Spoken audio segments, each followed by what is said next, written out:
அமைதி அருளும் இறைவா, உம்மை போற்றுகின்றோம்.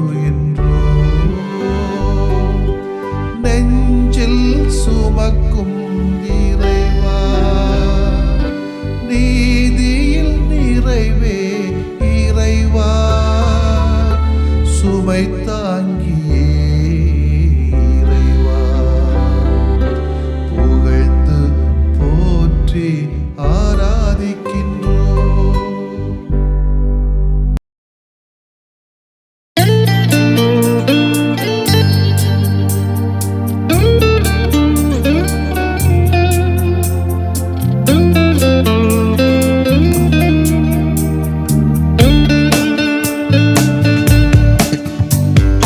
நெஞ்சங்களின் நேசமே, நேயங்களின் தெய்வமே, உன்னுயிருணவினையே, உவந்தென்னில் உறைந்தவரே, உம்முடன் வாழ்வது உறவினில் இனியதுவே. இயேசுவே, இயேசுவே, நெஞ்சங்களின் நேசமே, நேயங்களின் தெய்வமே, உன்னுயிருணவினையே, உவந்தென்னில் உறைந்தவரே, உம்முடன் வாழ்வது உறவினில் இனியதுவே. இயேசுவே, இயேசுவே, நெஞ்சங்களின் நேசமே.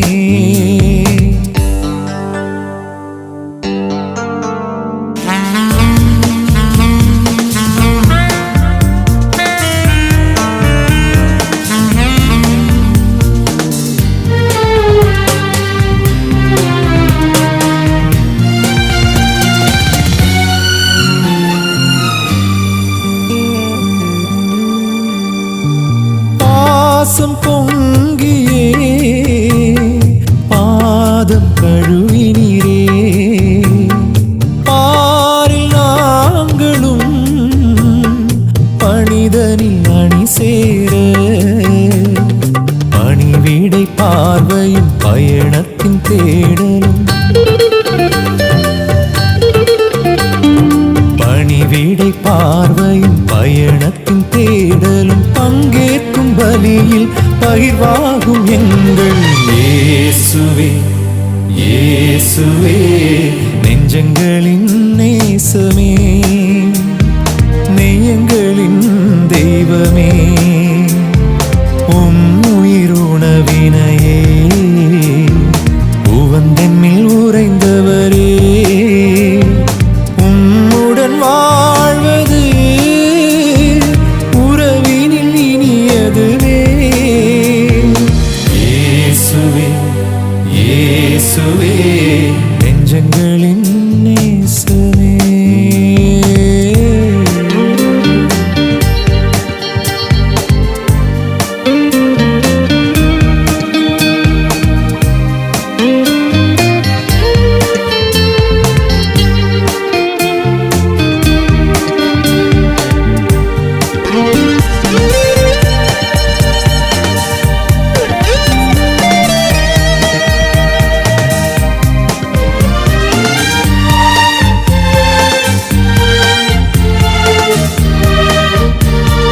வரலாறு திசை மாறவே வாழ்வை உணவாக்கி நீ, வாழும் நாங்களும் வீழ்வோர் உணவாக, வறியவர் ஏக்கமும் அதில் எழும் எழுச்சியும், வறியவர் ஏக்கமும் அதில் எழும் எழுச்சியும், வரும் காலம் உயர வலுவூட்டும் உணவே. இயேசுவே, இயேசுவே, நெஞ்சங்களின் நேசமே, நேயங்களின் தெய்வமே, உன்னுயிருணவினையே, உவந்தென்னில் உறைந்தவரே, உம்முடன் வாழ்வது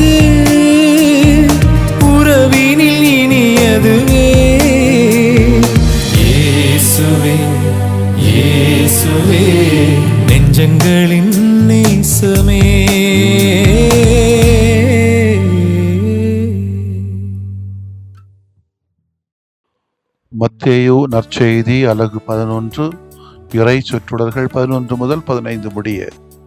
அக்காலத்தில் இயேசு மக்கள் கூட்டத்துக்கு கூறியது, மனிதராய் பிறந்தவர்களுள் திருமுழுக்கு யோவானை விட பெரியவர் எவரும் தோன்றியதில்லை. ஆயினும் விண்ணரசில் மிகச் சிறியவரும் அவரினும் பெரியவரே என நான் உறுதியாக உங்களுக்கு சொல்கிறேன்.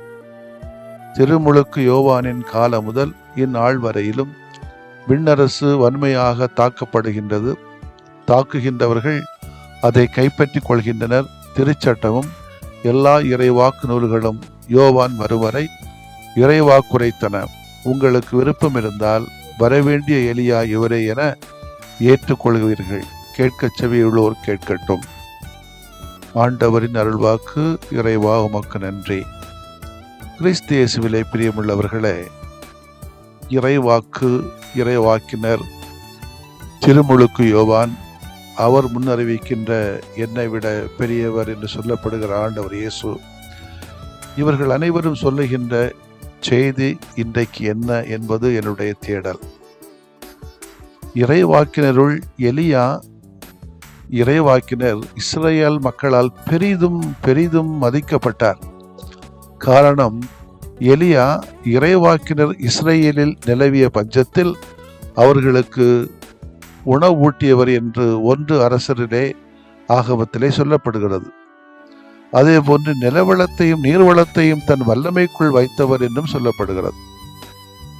நான் பணியும் இஸ்ரேலின் கடவுளான வாழும் ஆண்டவர் மேல் ஆணை, என் வாக்கினாலன்றி வரும் ஆண்டுகளில் பனியோ மழையோ பெய்யாது என்றார். இறந்தவருக்கு உயிரளிக்கின்ற ஆற்றல் பெற்ற இறைவாக்கினர் எலியா சிறுவனுக்கு மீண்டும் உயிர் திரும்ப வரவே அவன் பிழைத்து கொண்டான். தன் காலத்தில் பல அருட்செயல்களை செய்தவர், தன் அருள் வாக்கால் அனைவரையும் கலங்கடித்தவர். எனவே இஸ்ரேல் மக்களிடையே இறைவாக்கினர் எலியாவுக்கு தனிப்பட்ட மதிப்பு மரியாதையும் இருந்ததால் எலியா மீண்டும் வருவாரோ என்று எதிர்பார்த்தார்கள். நம்மத்திலும் உண்மையான இறைவாக்கினர் என்றால் இப்படிப்பட்ட காரியங்களை செய்ய முடியும். இன்றைக்குதான் நிறைய போலி இறைவாக்கினர் ஆயிட்டாங்களே, எங்க நடக்குதெல்லாம்? இந்த ஆற்றல் எல்லாம் வராது இவங்களுக்கெல்லாம். அப்படி ஆற்றல் ஒருவேளை வந்தாலும் கூட அவர்களை ஏற்றுக்கொள்ள மாட்டாங்க. வேஷம் காட்டுறான், பொய் பேசுறான்னு சொல்லி அந்த இறைவாக்குரைத்தலை மட்டம் தட்டி விடுவார்கள். திருமுழுக்கு யோவானின் செயல்பாடுகளும் அந்த வண்ணமே இருந்ததால் அவரை இறைவாக்கினர் எலியாவாக எண்ணினார்கள். இயேசுவின் போதனைகளும் செயல்பாடுகளும் இவ்வாறே அவர் காலத்து மக்களுக்கு இறைவாக்கினர் எலியாவை நினைவூட்டியதில் வியப்பில்லையே.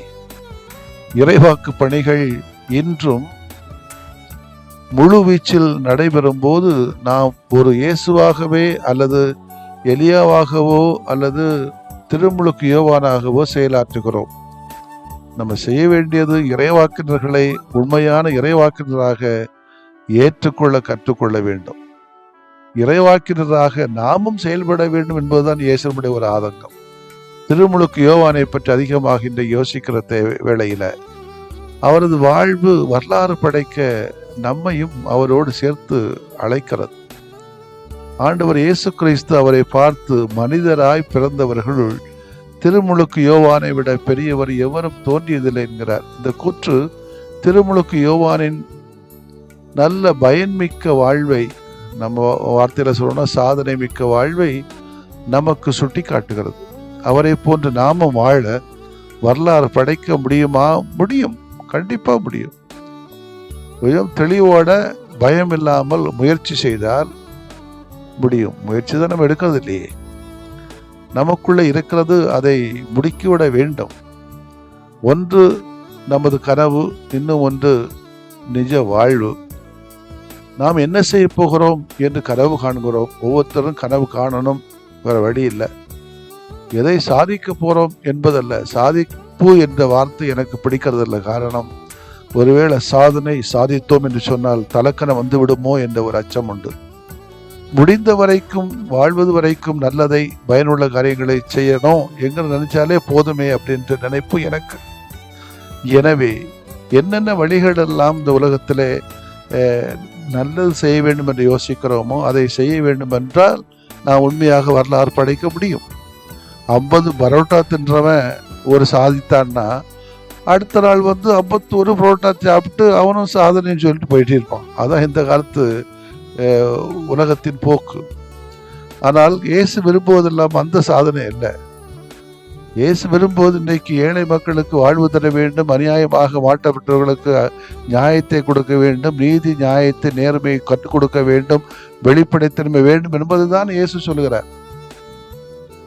எந்த எந்த வேறுபாட்டுக்கெல்லாம் பாகுபாட்டு இருக்கக்கூடாது என்று இயேசு விரும்புகிறார். அதை நாம் கனவாக கொள்ள வேண்டும். அந்த கனவை நனவாக்குகின்ற பொழுது நிச்சயமாக வரலாறு படைக்க முடியும். இது ஒரு லட்சியமாக நாம் எடுத்துக்கொள்ள வேண்டும். இந்த லட்சியத்தை அடையும் வரை தூங்காமலும் தூங்க விடாமலும் நம்மை இந்த கனவு துரத்தி கொண்டே இருக்கும். அந்த லட்சிய கனவை எப்போதும் பார்த்து நாம் களத்தில் இறங்க வேண்டும் என்பதுதான் இயேசுனுடைய திருமுழுக்கு யோவானுடைய ஆசையாக இருக்கும். இன்னும் ஒன்று, கண்ட லட்சிய கனவை நிஜமாக்க வேண்டுமே. அதுக்கு வீட்டுக்குள்ளதான் நடக்காதுல்ல. அதற்கு தினமும் நாம நடக்கணும், ஓடணும், தேடணும். வெற்றியின் பாதையை ஒரு நாள் தரிசிப்போம் என்ற ஒரு நம்பிக்கை வேண்டும். முகவரியை தேடி, விலாசத்தை தேடி கண்டிப்பாக அந்த வெற்றியின் அனுபவம் வரும் என்ற ஒரு நம்பிக்கை வேண்டும். அதே வேளையில் ஆர்ப்பாட்டம் இல்லாமல் அமைதியான முறையிலே நாம் உழைக்கவும் வேண்டும். ஆணவம் இல்லாமல் தாழ்ச்சியோடு நாம் வரலாற்றை அமைக்க வேண்டும். அப்படித்தான் திருமுழுக்கு யோவான் செய்தார். முயன்றால் இறைவாக்கராக நீங்களும் நானும் மாற முடியும். ஆமேன். மன்றாடுவோமாக. ஆண்டவரே இறைவா, நீர் எங்களது உள்ளத்தில் வந்து எங்களோடு வாழ்ந்து விரும்புகின்ற இறைவாக்கு பணியை கனவாக காணவும், அதற்காக நிஜமாகவே உழைத்திடவும் எங்களுக்கு தேவையான சக்தியை தாரும் ஆண்டவரே. ஆமேன்.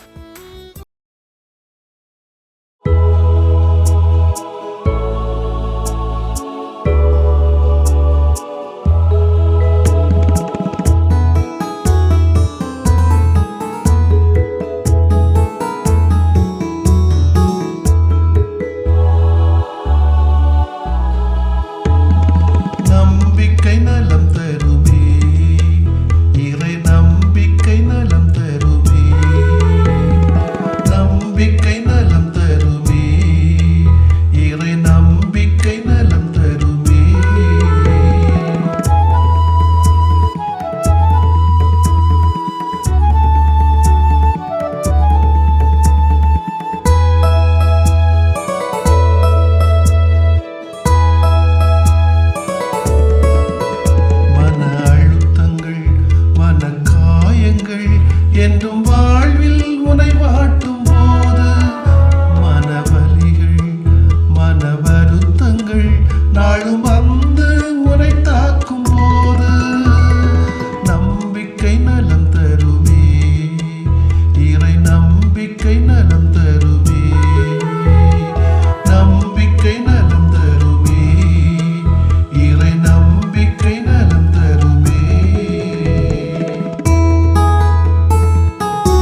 அடையாளத்தை தாழ்ந்து பணிந்து ஆராதிப்போம்.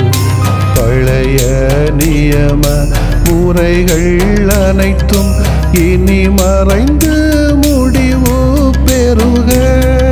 புதிய நியம முறைகள் வருக. புலன்களாலே மனிதன் இதனை அறிய இயலா. குறைகள் நீக்க நம்பிக்கையின் உதவி பெறுக.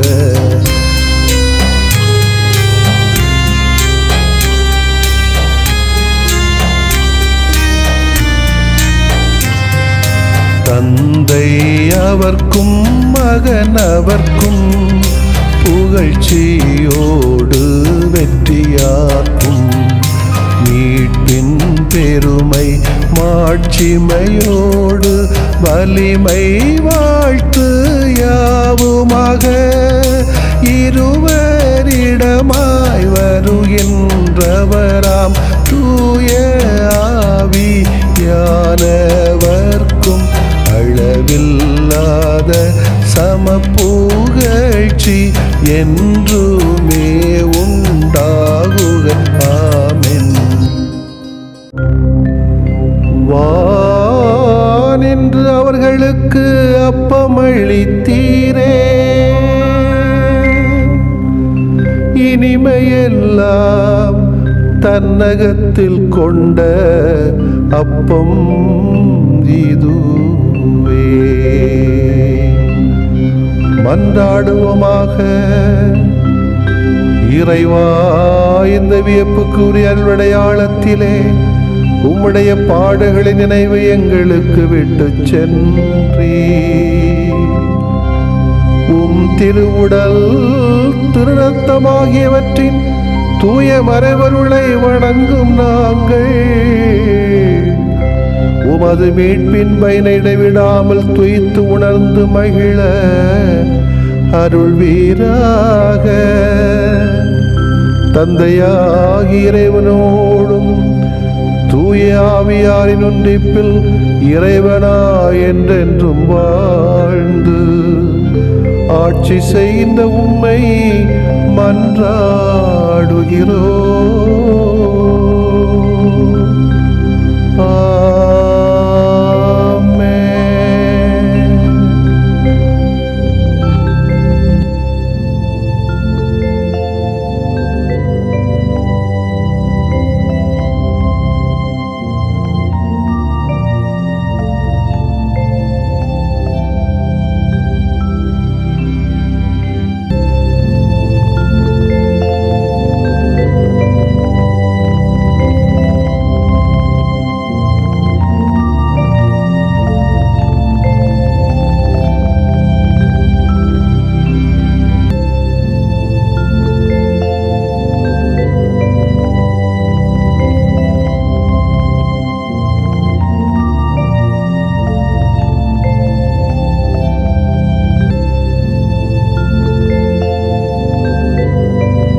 உரிய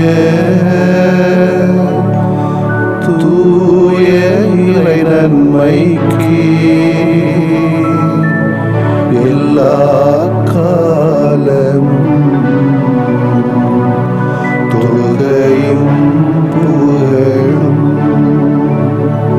போற்றியும் ஆட்சிமையும் உண்டாக கடவது.